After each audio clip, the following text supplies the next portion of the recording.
I've tried to keep up with you, John, and I've learned that is a terrible thing to do. Rippling claims that Deel sent one of its own employees, identified only as DS, to infiltrate Rippling's most sensitive business strategy channels, and gets a little bit juicier. But there's some nervous BrightPay desktop users out there. Is that because when it comes to MTD, doing it in space is more suitable because no one can hear your screen? It could be that. I hadn't thought of that. That's a very good point, actually. Here's the thing for accounting. While the user-friendly integration and the no-fee model can be a blessing, but it also means you need to remain really vigilant in terms of like transactions, generally monitoring AML. One thing that, as an accountant is making sure that you have the insurance in place. Hello and welcome to the Digitals and Accrual World podcast brought to you by the Digital Disruptors. This week we're diving into app news regarding Xero and Jax. Got some bits from Access, as well as BrightPay, Accounts IQ, and among others. We're also joined again by FreeAgent to discuss a little bit about their brand and brand imaging. But before we get into any of that, let's hear from the other members of this team, starting with Indi. Hola, ¿cómo estás? Oh, don't talk to me in a different language. You know I can't do that. Hello, Ryan. How are you? I'm good, thank you. Fresh off the back digital accountancy show. How do you feel? Yeah, I feel energized. Always do at the end of the digital accountancy show. I feel like there's lots that Did you we feel need to do. energized? I feel drained. I'm always so tired. The excitement. No, I'm adrenaline rush after the shows, and so much I want to research further, bring into what I do. Yeah. So yeah, I'm more drained. Just at the end of a pod talking to John. That's what drains me. Speaking of John, Huge. how are you doing, mate? I'm good, thank you. And I don't know about you, Ryan, but at the end of a show, I'm always knackered. But that's because I tend to go out and party way too much, and clearly take it much more seriously than you do. So that's just the way it is. Yeah, I've tried to keep up with you, John, and I've learned that is a terrible thing to do. I was obviously a lot more tired when I used to do that. Now I retire early, or at least earlier than you, late for some others, and then make sure I've still got energy for the next day. And if we look at what happened the last show at the Alternative Tech Conference, I even went for a morning run. I went for a shower instead. On that note, let's jump into app news. Let's cut to the chase.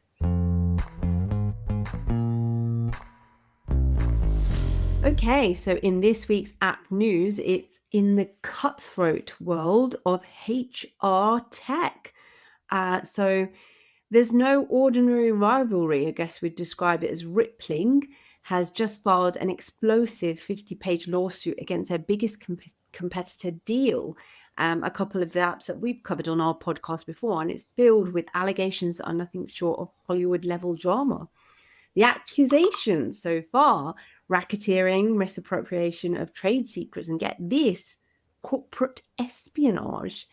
Rippling claims that Deel sent one of its own employees, identified only as DS, to infiltrate Rippling's most sensitive business strategy channels, and it gets a little bit juicier. DS allegedly scoured these private channels over 450 times, sifting through confidential details on Rippling's sales marketing strategies and customer retention plans, all while working in a completely unrelated role. Can you say spy? But the twist doesn't stop there. Rippling claims they set up a honeypot trap, so a fake Slack channel loaded with embarrassing info about Deel, and waited to see if DS would go for it. And sure enough, DS took the bait, logged into the channel, just like some sort of like spy in a movie. And when they were confronted, things went from bad to worse. DS allegedly locked himself in a bathroom when a court-appointed officer tried to seize his phone and even flushed it down the toilet to hide the evidence. He then stormed out of the office, telling officials, "I'm willing to take that risk." The drama is real, and it's only just getting started. So now Deel is firing back, denying all claims and accusing Rippling of using these sensational charges to distract from its own alleged violations, including ties to Russian sanctions. it's corporate warfare at its finest. I think we've missed out for the last year, actually, the big case that we saw last year. But this one is worth billions of dollars. So, guys, I mean, get the popcorn out. Have you ever read something so sensationalized as this? Not the way you described it, Indy. That was amazing. I'd sign up for that. It's a new Netflix series, I think. I genuinely enjoyed reading it. I thought, wow, this is like levels of honeypot trap that go on here. I know that we had similar, in the past when we've had different dealings of like more brand trademark issues, right, in the accounting tech space. We've never had something on this level before. No, and I'm interested to see where it ends up. I know obviously we record these videos and audio slightly in advance, so maybe at the time that this comes out, there will already be another twist. Yeah, I can't wait. I'm enjoying reading it. The thing is, I'm so intrigued as to how this could even happen, because in the age of like data protection, or in general, like what data we share, how do you not have control, I guess, over the type of behavior that's exhibited on a remote worker's laptop or plugged into these channels? I think we're only a few steps away from that being a situation where there is monitoring that will happen at IT level with teams, but yeah, we use remote softwares to manage all laptops, so it's quite interesting that these guys, didn't pick up on that a lot sooner. So when you're using software to control laptops, are you tracking what people are doing in them then? You can see certain level of activity, yeah. I mean, not to the granular level of which Slack channels that they're referencing, but I'm sure it's only a matter of time. Well, there's definitely software that's already out there that does it. I think it just comes into individuals' rights and disclosing that, making sure they've signed the appropriate forms, policies, etc. early on, so that you don't create a lawsuit with your staff. Well, anyway, watch this space. I will bring it just as sensationalized as the next time whenever I sort of read something new on this. I do read with that voice as well on this particular case. Oh, I think so. I'm excited for it. Well, look, my update is not quite as exciting as that. It is a Xero update release. We've had a few things that have come out across the product. From a global aspect, i.e. across every jurisdiction, you can now attach files to new fixed assets, which is, I think, should have been there for a while, but it's great that they've brought it in. Really helps with tracking, especially when you're adding assets directly into that area rather than through the nominal ledger you would do through a purchase invoice. You've got a clearer view of your accounts from a reporting update. It feels like we've not really had reporting updates for a while. This is a minor one. You can basically toggle on or off active nominal accounts. So rather than see a trial balance, a P&L cluttered, or empty with nominals that should be in there, you can turn on or off that functionality. You've got other functionalities been released in different jurisdictions, but the one that I thought was quite interesting is in the US. You can now visualize your financial performance powered by Syft, the recent acquisition by Xero, and they are bringing in Syft reporting directly into Xero, but only in the US to start with.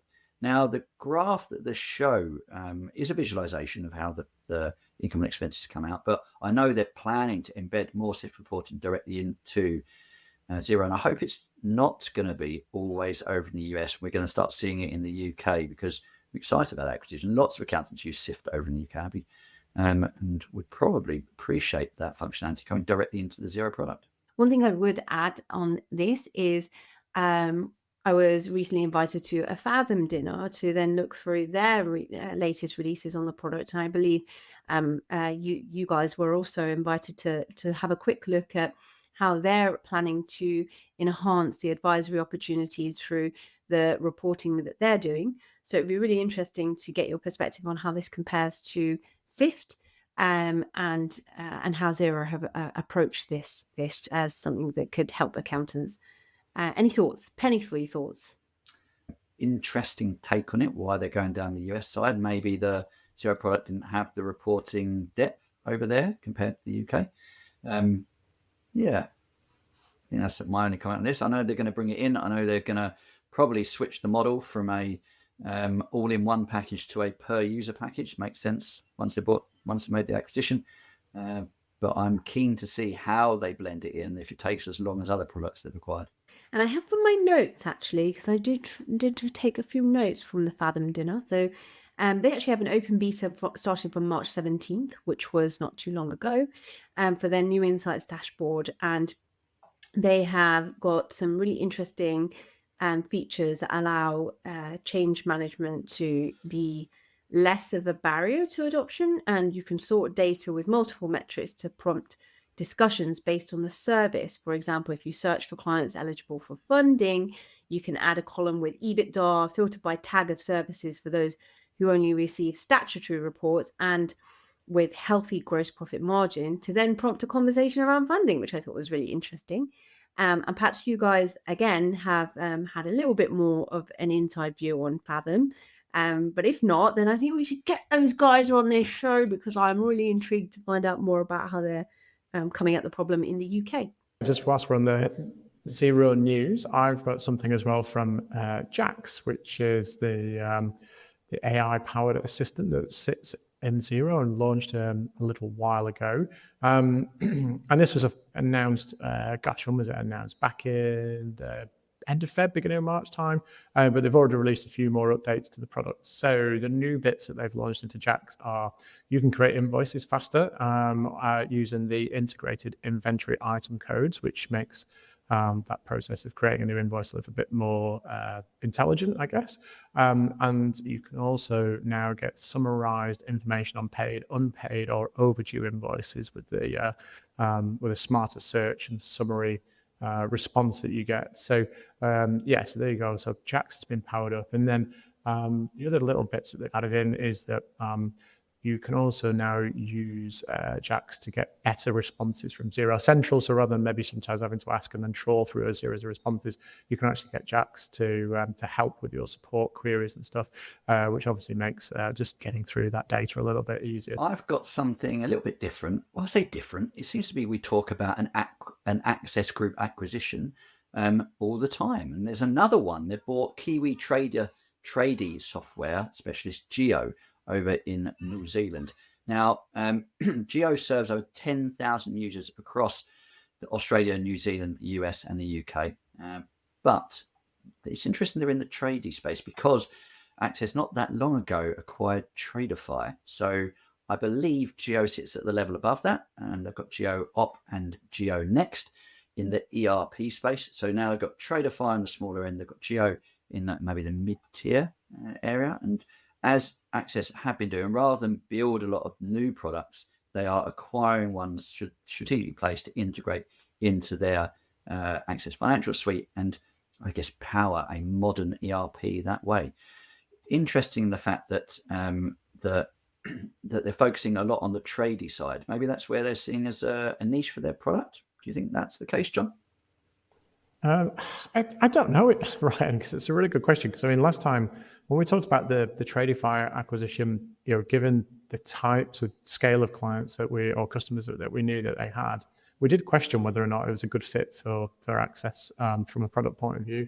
Obviously now with the acquisition of Geo, that, like you say, they're kind of doubling down in this space and going in at a slightly higher level. So they must see this as a great opportunity for the products and for their wider suite. And I guess it'll be fascinating to see what they do, if anything, in terms of the connections between Tradeify and Geo, whether they encourage people to move up or whether those products might merge into one singular thing and take the best features from each. Clearly an interesting opportunity for them. And like I say, there's never a quiet moment when it comes to an Access acquisition.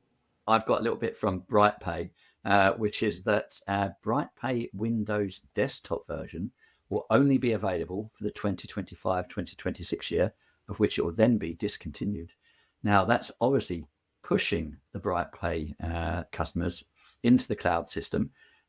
Is the cloud system ready for that? I know they released it a couple of years ago and had to retract it pretty promptly because it was not up to spec. So have they brought in everything? Is it now on a parity with the desktop system? I think there's a lot of questions out there. They still have a year do the development, make sure it's in place. But I bet there's some nervous existing BrightPay desktop users out there that may be considering looking at other payroll systems because they're going to have to make a change anyway. Yeah, there's definitely some nervousness in the market, that's for sure. If you have a look at the various forums and places where people are sharing information and asking questions about alternatives. So, BrightPay needs to be, or Bright really needs to be very careful about the transition over the next year or so, because, there are some people who don't believe that they're going to be able to complete what they've said they would do. But we shall see. There is never a singular conclusion with these things. I've got a quick update from Accounts IQ, and they're doing what everyone else in their space is doing at the moment, which is throwing out a workflow approval process. And they've got a really powerful engine by the looks of it in terms of being able to work across single entity or multi-entity approvals within their workflow and within the system. And essentially, they've sort of identified this as a big problem, and they think a lot of their customers are struggling to get through workflows efficiently to avoid delays in terms of getting invoices approved, getting expenses approved, helping with growth, and all of the multitude of factors that go into this stuff. So this is a big issue that they were looking to address, and not utilizing third-party products to kind of fix this, which is what some others have tried to do, particularly in the sort of smaller space in that Xero QuickBooks ecosystem. And so they've got the ability now, as a consequence, to approve invoices, expenses, and a few other bits and pieces, and they're going to continue to build out the functionality. So I suspect that what we'll see is also maybe some approvals around things like journals and possibly other allocations that would happen across multi-entity at some point. Very nice, John. And I have something from Apron. Their new product, dubbed Apron Card, very original, designed to streamline how businesses handle employee expenses, offering real-time spending alerts and the ability to set daily and monthly limits. And of course, integrate it with the popular accounting softwares that they're already integrated with, like Xero and QuickBooks. It's built directly into Apron's existing platform. So it ensures that everything syncs up seamlessly, and eliminating the need for businesses to juggle multiple tools. The Apron card comes as both virtual and physical cards, and its real-time expense tracking promises to save businesses time and improve their financial oversight. So one of the biggest selling points is the simplicity. So no fees per card or transaction, just a subscription plan with interchange fees covering the cost. Here's the thing for accountants.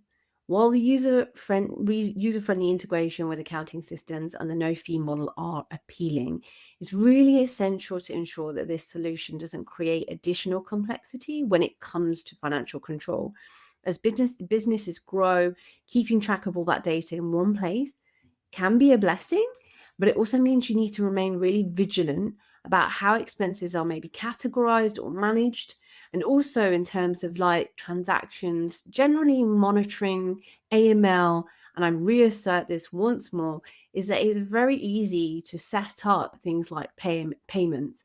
One thing that, as an accountant is making sure that you have the insurance in place, that if something goes wrong in the classification or the capturing of these types of payments, that you are yourself protected. So the key takeaway for me, Apron's expense card, solid tool for simplifying workflows, but as always, important to assess how well it aligns with your client's financial controls and just in general long-term goals of the practice. And that's not to say I'm not pro it. It just means to say there's lots of options out there. And I think that in doing your diligence, that it's no harm in making sure that you've got the right cover in place for yourself. And hopefully that helps us all to move forward in the industry of payments. I mean, I think the one thing that's really striking about this announcement from Apron is that they've decided to go down a route of not charging for cards, which I think probably the vast majority of their competitors tend to do. One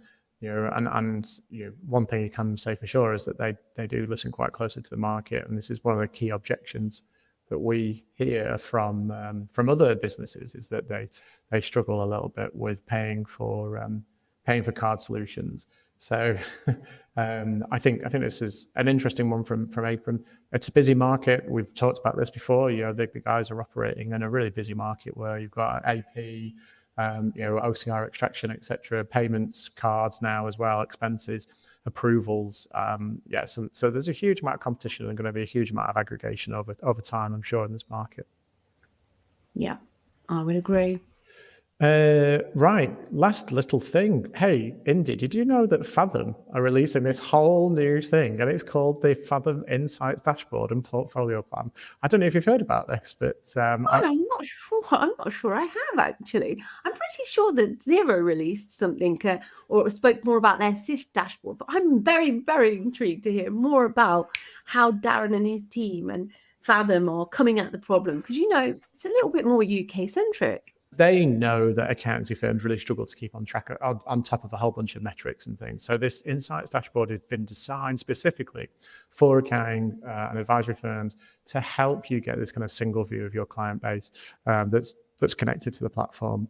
And essentially, they've got a whole bunch of metrics. I think there's 28 KPIs in total that you can review and monitor at any one time. And this is based off the back of a survey that Fathom did, where they said that they found that 1 in 4 accounting firms lack a structured process or tool for monitoring their client performance. And I guess that, if I was to be just slightly sort of negative about this, I think some firms are not structured particularly well to monitor their client database anyway and be proactive about dealing with this. So it's good to see that Fathom have created a tool to engage with this. But I think one of the things that Fathom are going to have to encourage firms to do is not just get this data, but then also think about what they're going to do with this data in terms of, what does it mean?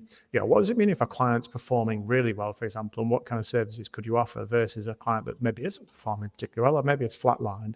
And how do you interpret this data? How do you do something else with it? And equally for some firms, how do you figure out the time and the capacity to deal with some of these things? So I think that's going to be interesting. But like I say, there's the ability to track cash flow, revenue, profitability, and a whole bunch of other metrics across the base. And then you can take that data and you can segment and you can benchmark your clients as well doing that. Now, you've been able to benchmark clients a little bit in Fathom in the past, which I always thought was one of their sort of key differentiators. But now you can do that across the entire client base with all of this data that you're going to be served up. And then you can drill down into those KPIs to see what's trending or to analyze quickly what's going on. And because you can set custom thresholds, which is something you can get in quite a few other products. Syft has this, Dex Precision has this, and a few of the other monitoring systems. Expert has this kind of concept as well. Is you're going to get alerts and notifications as things change. So you've got a whole bunch of ways to enable proactivity within your accounting practice. So it's exciting times for these guys. And then finally, if you're on a Fathom plan, then you'll be moved across to something now called Fathom Pro, and you'll automatically get access to the Insights dashboard for all of your clients that you've got included on there. And they've just kind of made this a little bit easier, a little bit more accessible with a slightly lower price point, which I guess maybe reflects some of the competition that they see from Syft and others in terms of getting into the reporting segment and reporting market. And if I'm being perfectly honest, that has been one of the pushbacks that we've heard before about Fathom. Is that it's been a premium product. It is a great product. I'm a big fan, but it is quite challenging sometimes from a price point of view to justify investing. And that's possibly where some of the, competing products have had a little bit of an advantage in the past. Although, one thing that's true about accountants is we know the price of everything, but the value of very little. So there you go. Fascinating. So pleased to hear that the roadshow has gone delightfully well. You did stay very quiet when I said about, what Fathom were doing. You were very tight-lipped about that. So that is great news, and it's a joy to always support people that just seem to really get it from the accountant's perspective and really consider all of the different angles that they could try and actually engage with the accounting community in a really authentic, sincere way. Plus, you also provide a really good slap-up meal.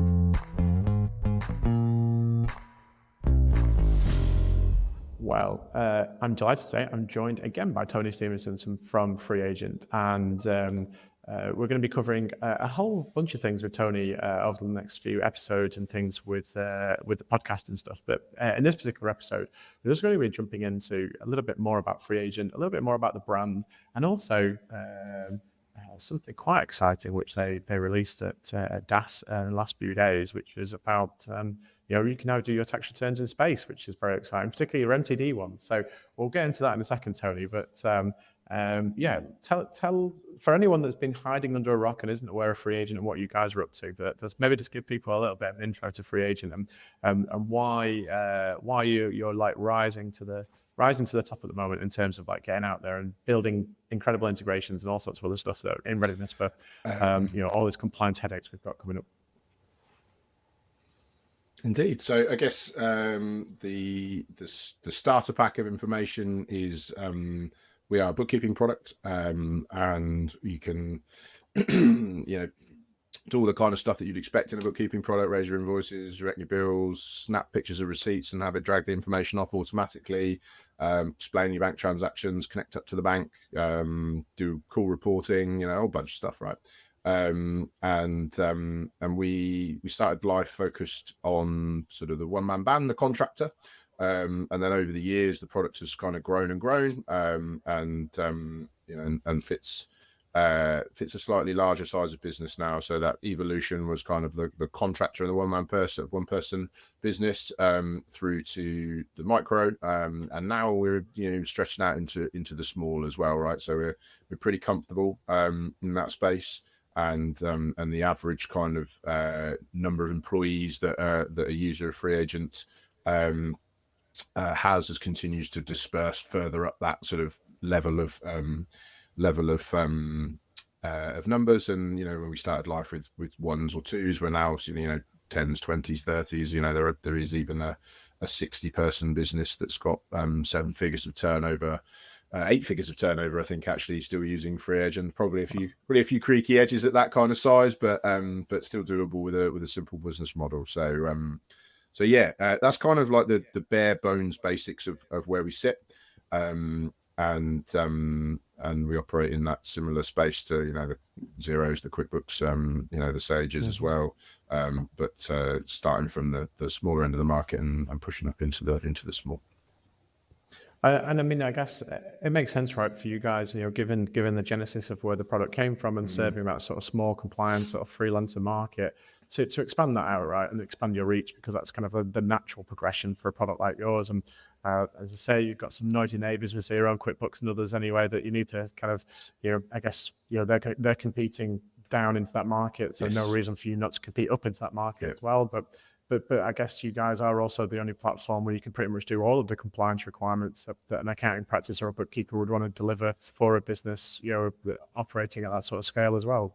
Indeed, on the platform. Right? Indeed, and we were a much unknown factor, but we were the first cloud accounting provider to allow you to file a VAT return in the UK, and we've had that for a long time. And then in recent years, we have a payroll function, which allows us really good for director-only businesses, and bulk filing function and stuff, which is really cool. Which we've been working to flesh out over the last 3 or 4 years, and add some of the more fiddly bits in that weren't in there previously, some reporting on the parts to it. And then in recent years, also we added the ability to be able to file your corporation tax and your micro entity accounts as well. There's the coverage of the sort of percentage of businesses that's applicable for in terms of the functionality continues to sort of grow over time. It's like software, mate. You build something, you get it out there, and then you continue to improve it. And then we circle around onto the MTD piece. So obviously MTD for VAT, all fine and good. That was dealt with a long time ago, but we've been quietly and patiently waiting for MTD for now IT or it's to come in, and we are we're good to go with it, right? We had a solution built working in our product the first time around. We've still got that solution built and still working in our product.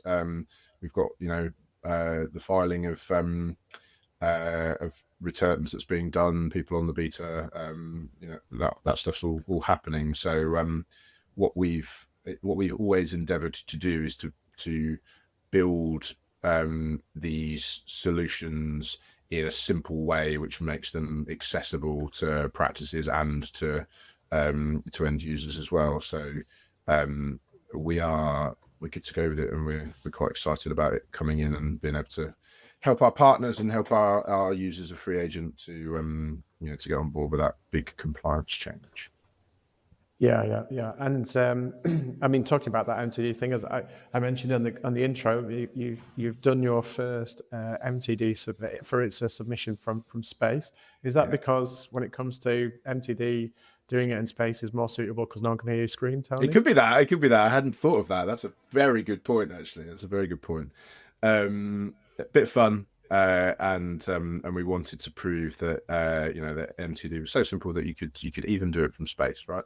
And you'll notice that all of our creative branding theme stuff around MTD is all space themed as well. So it all just kind of tied in very nicely. It'd be remiss of me not to give Maslin's a shout out, of the firm that helped us put this together.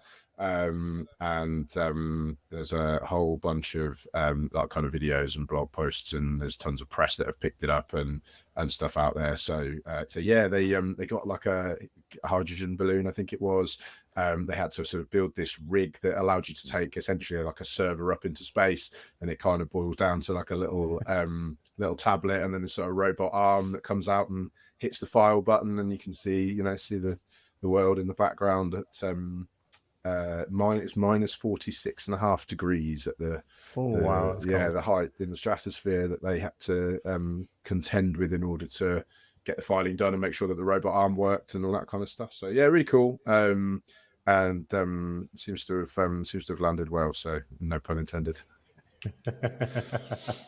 I like it. Well, I mean, I guess that's quite reflective, right, of you guys, the FreeAgent team, in terms of like I think you're fun and engaging, and a little bit a little bit silly occasionally as well. Is sort of summed it up quite neatly, but also I think very much you're working very closely with your customers, whether it's accounting practices or your more direct business. I think it's fair to say that you guys do that very well and listen acutely to what people are telling you about the product and what they want from the various things that you're doing. We certainly try, and I think that when you get into the kind of the nuances of what makes that possible and like where the opportunities were to improve, I think that we've always had a product that end users love to use and are good at using. So there's this line, right, and you know this, John, above which, if the product is genuinely usable, then your clients will kind of get hold of it with a little bit of help maybe, but what they'll produce won't be garbage. And if it's below that line, then what they'll produce can not be great, right? And then that leads to challenging conversations. It leads to scope creep. It leads to having to fix stuff that takes longer than if you just done it in the first place. So what we found is that focusing on building out that really good end user experience means that we get less support tickets per head, and they're easier to solve, which means that we can have a phone line so that you can call our support team when you have got a genuinely difficult query to run through. We're not bogged down by the smaller bits and pieces. And actually, when practices come to use FreeAgent, they're kind of happy with putting their clients on it and saying, we can give you the mobile app and you can crack on. And actually what we get back is pretty good.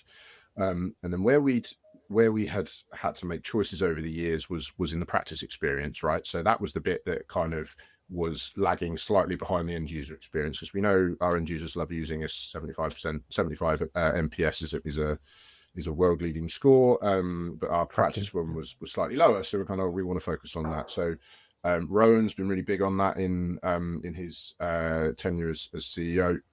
Very keen on the practices focus, very keen on the integrations piece as well. So it meant that, actually, if there's something that we want to be able to do that's outside the FreeAgent walls, we need those integrations so people can choose us. And then also what we need to do is to focus on the practices piece. So things like rebuilding depreciation. There's a big project on reporting going on at the moment, which will be, there's some of it's dropped and there'll be more continuing to drop for the rest of the year. There's another big practice feature that we're going to launch in or around Accountex, which is a real game changer. And then the little the little button where you can consent all of your bank feeds all in one go instead of having to go, just these little pieces of the puzzle, that have meant that our practice partners are now sitting there kind of going like, instead of kind of being like, oh, this is great, apart from this little bit here and this little bit here, those little bits we're starting to fix, right? And then what that's leading to, I think, is with all these combined efforts of the great people at FreeAgent, we're finding that now the conversations that we're having aren't so much like what's FreeAgent. They're like, I know what FreeAgent is, and actually, maybe because of MTD for IT, maybe because of some challenges we've had with our existing suppliers, actually we're looking at you strategically now, and we want to spread a little bit of the risk in our bookkeeping portfolio, and we're looking to move at scale. So what that's leading to is, without forgetting where we've come from in terms of the smaller practices and the smaller clients, we're starting to see a push into the larger space, and those relationships, which often actually were already established, starting to become strategic rather than tactical. And what that's done, I think, as well, is it's like, we always love like this. The one that always comes back to is the friendliest software provider, right? So we love that, and like that's something that we love to lean into. But actually, what we've kind of got underneath that is being taken really seriously by the market now from a bookkeeping perspective, and and really leaning into FreeAgent as a potential strategic choice without having to make any sacrifices on the practice side, which is it's kind of where we want to get to. It's really exciting, and we're kind of buzzing for the next couple of years of the evolution of FreeAgent. So yeah, lots going on, tons of stuff there, great people. Get in touch if you're keen to find out more. Well, Tony, I think that's the perfect place to stop there. And as you say, if anyone's interested in finding out more about FreeAgent, they can, of course, jump on the website. You guys done an incredible amount of work on integrations and other work just to expand out the product and work on features like you mentioned.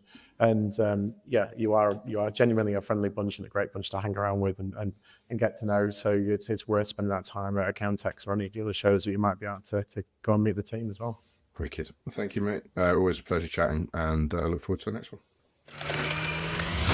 Well, there you go. That wraps up another awesome episode of the Digitals and Accrual podcast. Hope you find it insightful and helpful as always. We're always looking forward to hearing from you. If you've got any feedback, good or negative, we would love to hear from you. And of course, we'll be back next week for another episode. More probably thrills and spills from interviews that we've been doing at shows, and other bits of news and updates as it comes flowing through. And we're hoping that we'll get another exciting update on the whole rippling fallout, because who doesn't want to hear a bit more of Indi Tatler's ASMR-inducing commentary on that. Yeah, I can't wait to bring it to you guys as well. I won't lie, I was quite excited.